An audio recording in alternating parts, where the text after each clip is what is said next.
तो शहर भर में नाले गैस भर जाने से फट रहे हैं। दूसरी जानिब बल्दिया उस्मा कराची नालों की छतों को तोड़ने में लगी है। इसी तरह के एक नाले पर हमारे नुमाइंदे वजाहत अली आबदी मौजूद हैं, उनसे बात कर लेते हैं।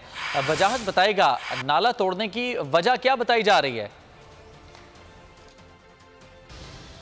हाँ जी, इस वक्त हम Rashid Minaj road mobile market पर मौजूद हैं। ये मोती महल की मोबाइल मार्केट है। मेरे अकब में मेरा कैमरामैन दिखा सकेंगे आपको कि ये नाला बिल्कुल हुआ है। कराची मेट्रोपॉलिटन कॉरपोरेशन की म्यूनसिपल सर्विसेज की जानिब से 2 साल कबल इस नाले को ओपन किया गया था। इस नाले का पानी रोडों पे आ रहा था, जिसकी वजह से इसकी छत को तोड़ के सफाई की गई, मगर 2 साल गुजर चुके हैं। इस नाले के ऊपर अभी तक छत नहीं डाली गई। कई बच्चे यहाँ पर गिर चुके हैं, लोगों की अमलाक का नुकसान हो चुका है। हमारे साथ यहाँ पे शहरी मौजूद हैं जो मोबाइल मार्केट में होते हैं, इनसे जानते हैं। काफ़ी लोग गिर चुके हैं, हमारी बाइकें चली जाती हैं, इसमें कितनी बीमारियां निकल रही हैं, पर कोई रिजल्ट नहीं है। बाकी इसके चक्कर में हमारे काम धंधों का भी बड़ा कर लग चुका है।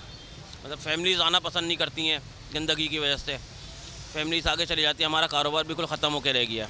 आज ये मोबाइल मार्केट ठीक है, शुक्रिया आपका।